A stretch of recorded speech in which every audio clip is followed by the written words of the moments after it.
Hey, welcome back to Truth and Confessions, a space for the things people don't usually say out loud. Every story you're about to hear has been shared anonymously, because what truly matters here isn't who someone is, but the weight of what they're carrying.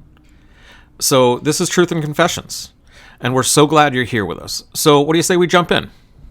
Because in today's episode, we have a groomsman taking matters into his own hand, creating his own rules. Let us know in the comments if you think it was right or what you would have done.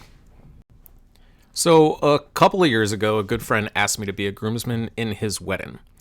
This meant a trip to our local men's warehouse for all the groomsmen to get fitted for tuxedos. The ones that the couple chose was a really sharp navy blue, and I didn't actually own a navy blue suit, so I saw this as a perfect opportunity. I asked the associate if I could just buy the tuxedo instead of renting it. He flat out told me no, that's not an option. You have to rent it, and it'll be about $200. And that just didn't sit right with me. I wasn't going to pay $200 to borrow something I really wanted to own.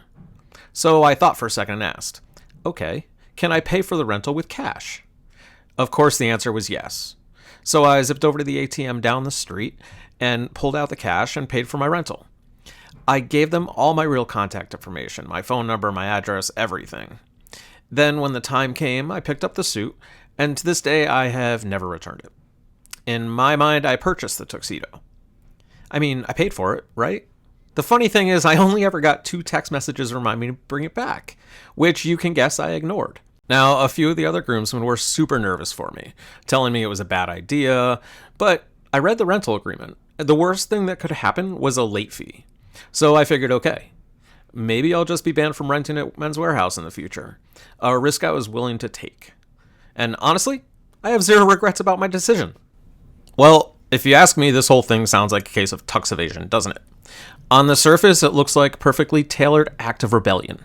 The system said you can only rent, and you just calmly stepped outside the rules. There's something kind of admirable about the confidence in that move.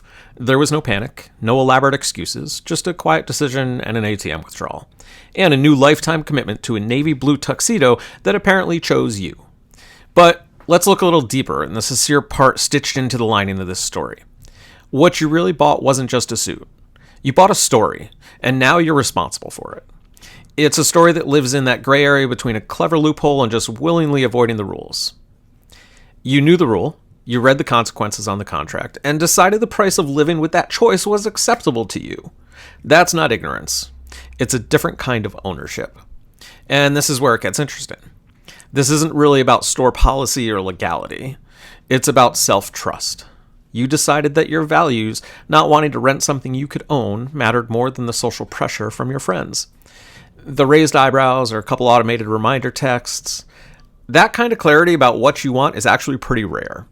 But clarity also has to come with accountability. The real danger here isn't that Men's Warehouse is going to send you tuxedo police after you. The danger is getting too comfortable justifying these small evasions. Just because they feel harmless or clever in the moment, it's easy to start bending the rules a little here or a little there, until it becomes habit. So here's a tailored advice I've taken from this confusion. If you're going to bend the rules, do it consciously, do it sparingly, and do it with your eyes wide open, fully aware of what you're doing and why. Not every situation needs to be optimized or life hacked or quietly won. Because sometimes the real flex and the real show of strength is deciding which lines you'll cross, and more importantly, which ones you won't, before life puts you in a position where you have to choose again. But for what it's worth, navy was a solid choice for the wedding, and that tuxedo, I hope it still fits great. The goal now is to make sure the habits you keep fit just as well. So thanks for listening, and if you enjoyed this story, be sure to like and subscribe. See you next time.